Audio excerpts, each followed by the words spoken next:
ఇంకా Maoist party దాదాపు almost 80% వరకు ఖాళీ అయిపోయింది. ఎందుకంటే 2024 జనవరి నుంచి ఇప్పటి వరకు 2500 మంది సరెండర్ అయిపోయారు.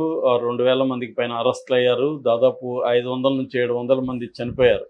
సో ఓవరాల్గా మోర్ దాన్ 5000 మావోయిస్టులు బయటికి వచ్చేసారు ఏ రకంగానైనా. కాబట్టి ఇంకా మిగిలింది కొన్ని వందల మంది మాత్రం మిగిలి ఉన్నారని చెప్తున్నారు. ఇటీవలనే మోడీ కూడా 3 జిల్లాల్లో మాత్రమే ఇప్పుడు మావోయిజం ఉంది, ఒకప్పుడు 11 ఏళ్లకు ముందు 120 జిల్లాల్లో ఉన్నింది అనేది కూడా ఆయన అనౌన్స్ చేశారు.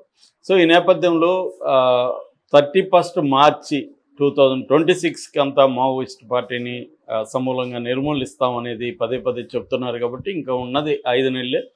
సో ఈ 5 నెలల్లో మావోయిస్ట్ పార్టీని తొదముట్టించాలనుకున్నారు. ఈ నేపథ్యంలో 2 రకాల వ్యూహాలని ప్రధానంగా పన్నారు. ఒకటేమో ఫిజికల్గా చంపేయడం, వెళ్ళిపోయి వేల మంది, దాదాపు 1,00,000 మంది పారామిలిటరీ ఫోర్సెస్ని, డిఆర్జీ కావచ్చు, కోబ్రా కావచ్చు, సిఆర్పిఎఫ్ కావచ్చు, ఎస్టీఎఫ్ కావచ్చు, బస్తర్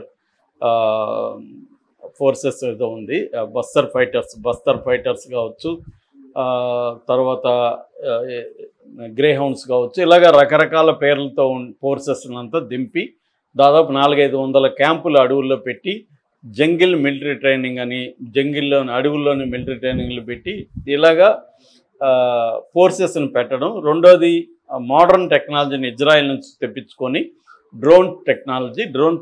డ్రోన్స్ని ఉపయోగించడం. అన్మాన్డ్ డ్రోన్స్ అంటారు, డ్రోన్స్లు పెద్ద పెద్ద డ్రోన్స్ని ఉపయోగించి, అంటే ఇవన్నీ కూడా మిలిటరీలో శత్రు దేశాల మీద ఉపయోగించే టెక్నాలజీని అంతా కూడా ఇక్కడ ఉపయోగిస్తున్నారు.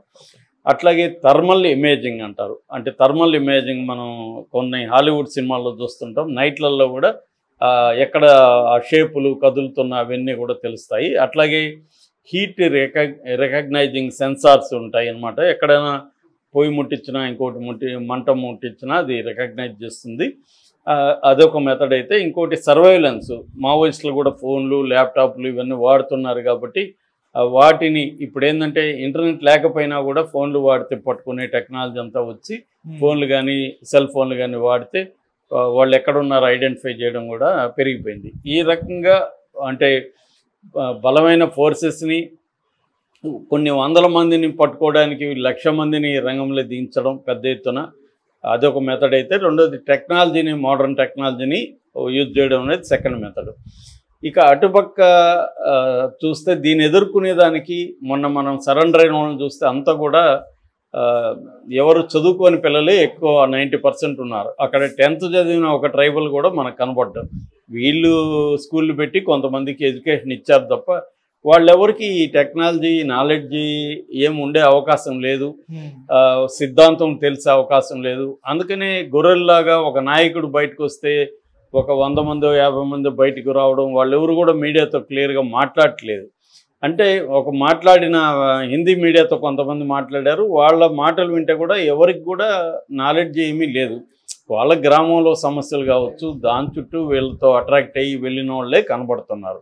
సో ఈ నేపథ్యంలో ఏముందంటే, ఒక మెథడ్ వచ్చి ఈ టెక్నాలజీని దీన్నంతా కూడా వాళ్ళ మీద ప్రయోగించడం, రెండోది వచ్చి సరెండర్స్ని క్రియేట్ చేయడం, మావోయిస్ట్ పార్టీలో ఐడియాలజికల్గా గందరగోళాన్ని క్రియేట్ చేయడం.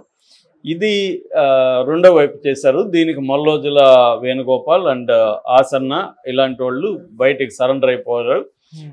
మన చంద్రన్ ఇక్కడ ఇలాంటి వాళ్ళు సరెండర్ అయిపోయారు. దీంతో పెద్ద ఎత్తున వీళ్ళతో కూడా అయిపోయారు. వీళ్ళు ఇద్దరు కూడా ఫోన్ నెంబర్లు ఇచ్చి ఇంకా రమ్మన్నారు. నిన్న కూడా ఒక 5 మంది సరెండర్ అయ్యారు. సో అంతకుముందు ఒక 72 మంది సరెండర్ అయ్యారు. ఇలాగ మిగతా వాళ్ళు కూడా సరెండర్, కొంత టైం ఇచ్చారు వీళ్ళు. ఇప్పుడు సరెండర్ కాని బ్యాచ్ ఎవరంటే ప్రధానంగా హిడ్మా, మడ్వి హిడ్మా, రెండవది తిప్పిరి తిరుపతి. సో వీళ్ళిద్దరూ ప్రధానంగా ఉన్నట్టుగా మనకు కనబడుతున్నారు. ఇంకా గణపతి కానీ ఇంకొంతమంది ఉన్నారు, కానీ వాళ్ళంత యాక్టివ్ కాదు. సో వీళ్ళల్లో కూడా హిడ్మా ఇంపార్టెంట్. హిడ్మా ఎందుకు ఇంపార్టెంట్ అంటే, మిగతా వాళ్ళందరికీ 60 పైన వయసు ఉంటే హిడ్మా ఒకడే 45 ఏళ్ళు ఉన్నది, యాక్టివ్గా పనిచేస్తున్నాడు. అతను మిలిటరీలో ఎక్స్పర్టు. పెద్ద పెద్ద ఆపరేషన్స్ అంతా కూడా 2010 తర్వాత జరిగిన అతిపెద్ద ఆపరేషన్స్ అంతా కూడా హిడ్మా ఆధ్వర్యంలో జరిగాయి. రెండోది ఏంటంటే, people's liberation guerrilla army, PLGA అంటారు. ఆ పిఎల్జిఏలో బెటాలియన్ నెంబర్ 1కి ఈయన కమాండర్గా ఉంటున్నాడు. ఆ బెటాలియన్ నెంబర్ 1 అనేది అన్నిట్లో కూడా పాల్గొనేది వాళ్ళే అనమాట. చాలా ఎఫిషియెంట్ ఆర్మీ ట్రైనింగ్ ఉంటుంది వాళ్ళకి.